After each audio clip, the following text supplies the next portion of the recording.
landlord refuses to let me leave after flood, so I come up with a plan to force them to pay me $5,000. Here's what happened. Subscribe to Am I the Jerk on YouTube and hit the bell for notifications.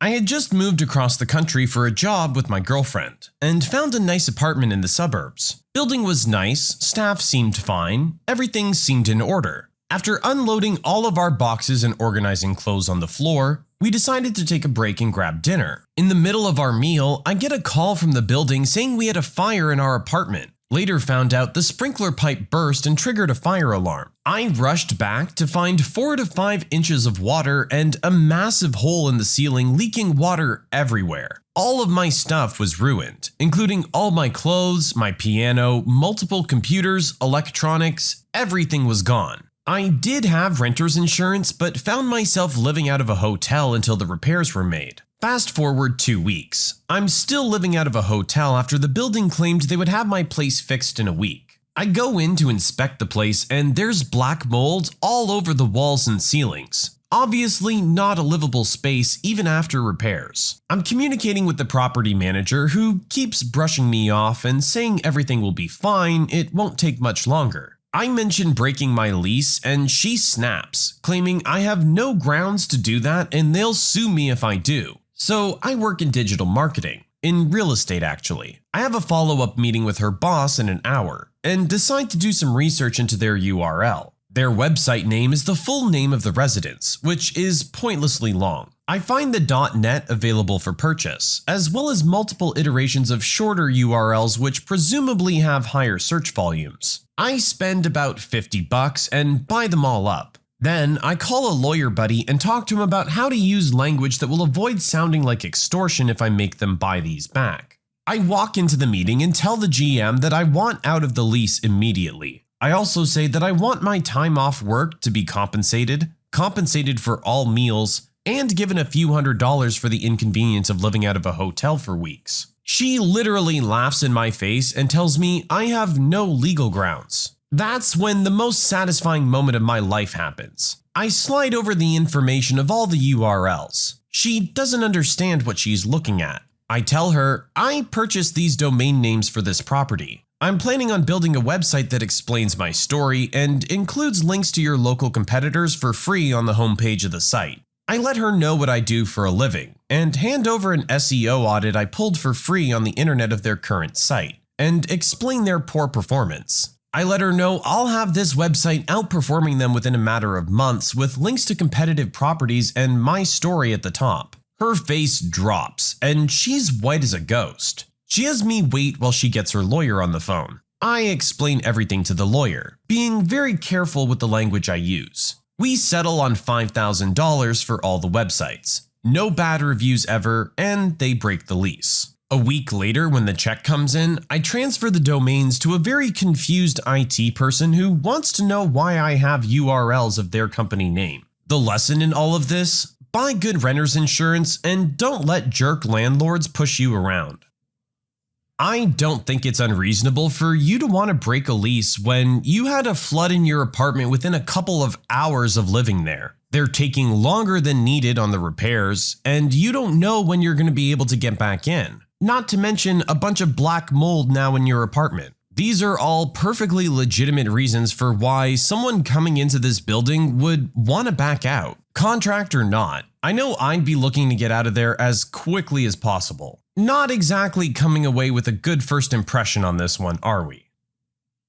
I got carded at the bar not once, not twice, but 3 times. For reference, I'm 24, covered in tattoos and facial piercings, and my boyfriend is 29 and equally as decorated. There's a Mexican bar we go to every once in a while, and this story takes place there. To set the scene, the 3rd floor is 21 plus as it is strictly a bar, but the lower floors are family friendly. As we get to the top of the steps, the doorman asks for IDs, standard, so my boyfriend and I both take out our wallets. It's important to note that we each have an out-of-state license from completely different states. He glances at my boyfriend's and hands it back, takes a look at mine, squints at me, squints at it, tilts it around, scans it, looks at me, and looks back at the ID. Finally, I pipe up and say, "It's real, dude, here," and hand him my government ID with my name and birthday. He scowls at that and hands them both back to me and waves us on.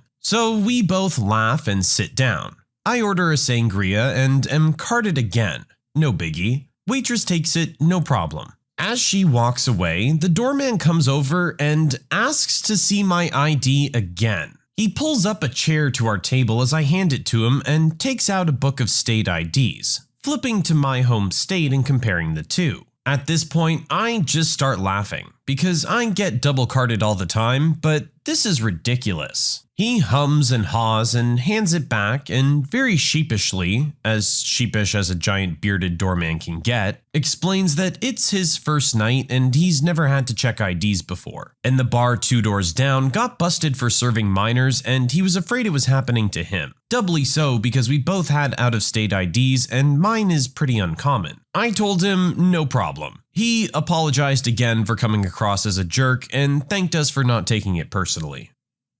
I mean, I can't blame the guy for wanting to be good at his job. It's his first day, he's overcompensating a little bit. Our original poster just thought it was funny. There was no real jerk in this situation, I feel. Everyone probably just got a laugh out of it and went on with their night. No biggie.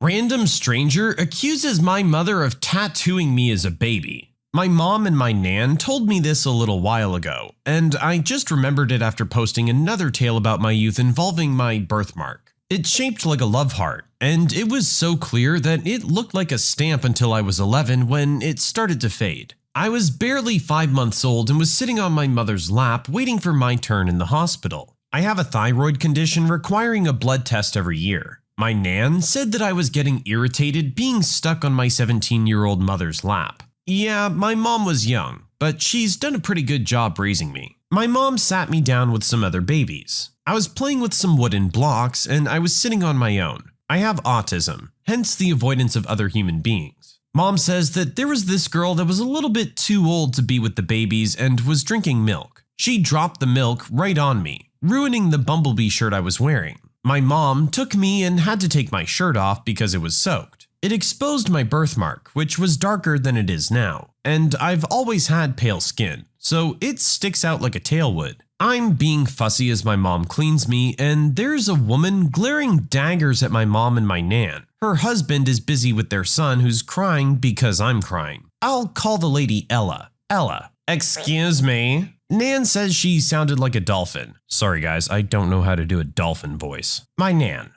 I'm sorry, original poster will calm down soon. My mom is very anxious as she's still a very new mom and hasn't met my second mom yet. They aren't in a relationship anymore, but they've been almost sisters since I was 4, and she's still a mom to me. Why have you tattooed her back? That's disgusting. No wonder she's crying so much. Tattoo? My nan looks at my back and sees the love heart. No, that's her birthmark. It looks weird, I know, but it's not a tattoo. Of course it's a tattoo. No baby has a birthmark like that. Other parents are looking at her, including her husband. You're a horrible mother to do that to your baby. No, she's my granddaughter. My mom is close to crying from the embarrassment. I've stopped crying and am looking at the woman as she makes a gasp that sounds like she's choking to death. Nan's words, not mine. If you say a word about my daughter, I'll take a chair leg and shove it so far up your butt that you'll be mistaken for a unicorn. The woman acted like she'd been slapped. When a nurse came in, she was pulled by Ella, and Nan overheard her saying that my Nan was abusing me and my mom. The nurse looked at us and saw that we had clearly been crying while my Nan was visibly furious. Thankfully, her husband had some semblance of sanity in him. Ella's husband. My wife thinks that the young lady has tattooed her granddaughter's back. There's no way that's a birthmark. The nurse. Can you prove it isn't a tattoo? She's looking at my back strangely. My mom. I wouldn't tattoo my baby. My mom finally spoke up. I chose to keep her. I wouldn't do anything that'd take her away. My Nan. I'd like to speak to someone over these false accusations. Interestingly, my Nan is called Karen. Even non-entitled ones say that line. The nurse looked conflicted. She was facing an increasingly upset grandmother and a snobbish mother who was possibly genuinely concerned for my well-being. She called my doctor to stop what he was doing to come into the waiting room. That sounds like something she shouldn't have done, but my nan guesses that the nurse wanted a witness or something like that. The nurse: "Doctor, there's an infant here with a strange mark on her. One of the patients believes it's a tattoo. Is it?" Doctor: "Hey, original poster." He smiled as he handed his pen to me, which I started waving around as if it was a flag. I like pens. My mom says that he checked my back and rolled his eyes. "This is her birthmark. There are so many possible shapes that there can be that it's possible for a birthmark to look like a heart. I'm sorry you two had to go through this." "That can't possibly be true." "Your heart is in the right place, but you went about it the wrong way. Original poster doesn't have a tattoo, and those two aren't abusing original poster. She's just here for a blood test. Mom is doing a fine job for her age." He's our favorite doctor. Did the woman get kicked out or shunned? No, she just looked embarrassed and said nothing more. Nan and my mom made me have my blood test and bought me a teddy bear for being a brave girl. It wasn't anything overly insane, just something amusing thanks to my birthmark. Can we get a round of applause for Nan and one of the most creative threats I think I've ever heard? Like, seriously, I'm gonna remember that one. I could see why at first thought that this stranger might think that it was a tattoo, if it's just a little too perfectly shaped. But you know what? You should kind of give people the benefit of the doubt that they're not gonna be tattooing their baby. Like, worst case scenario, maybe they went to Disney World and it's like a spray-on henna tattoo or something. That's gonna be about the extent of it. Like the doc said, I'm sure she was just looking out for the baby, but come on, just mind your business. Entitled Karen seems to think my pool is just for general neighborhood use. My partner and I purchased the house next door to my best friend. I had lived with him for close to a decade since his kids were babies, so they viewed my house as an extension of theirs, and were in and out all day every day. I have a more flexible schedule than he and his wife, so I have them in the mornings, after school, and on days off of school. I had a pool in my yard, and because my friend's kids were still little, I installed a retractable cover, and made sure it was always locked so they couldn't open it. My friend's yard had one of those wood fort climbing wall swing set deals and a large sandbox. Throughout the year, we spent most evenings outside grilling, drinking, and watching the kids play or swim or whatever. One summer day, I came home from work a little earlier than normal and started to prep for dinner. I heard a knock at my back door, which was odd, since my buddy's kids never knocked.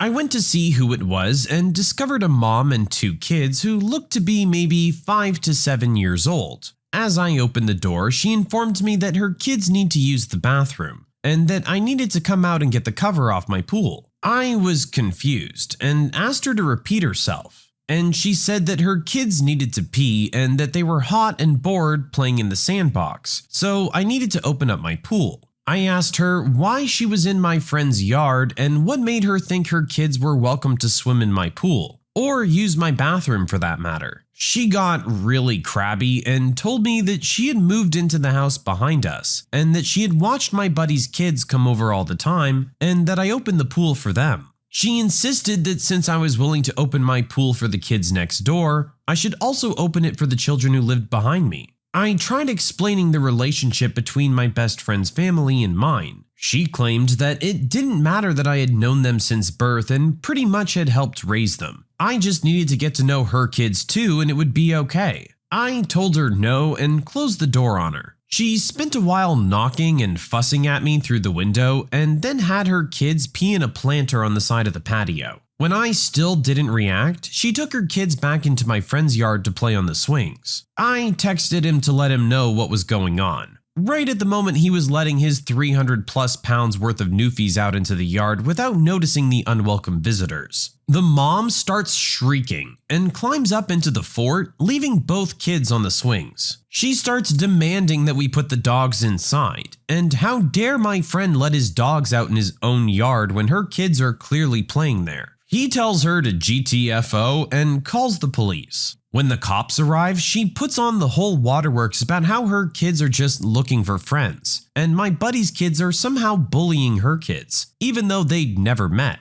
She says that he invited her over just to let his dogs attack her children, and other crazy things. They eventually move her back onto her own property, then come back later to tell us they warned her about coming back. She lived in that house for almost a year before she and her husband divorced. During that year, I had to replace the lock over the pool cover controls 3 times, have a fencing company remove a gate at the back of my property that was meant to let the lawnmower through, and eventually pay a security company to come and check on my yard anytime we were going to be away for more than a few hours. We found her and her kids in our yards repeatedly, but she'd leave when we got home. What finally resolved the issue was my partner catching her in the pool. She told him she knew the man that owned the house and that he had told her it was okay to swim. He told her that he was married to the man that owned the pool and that it was not okay to swim. She apparently had a bad reaction to realizing she was immersing her sons in gay water. We didn't see that jerk again after that.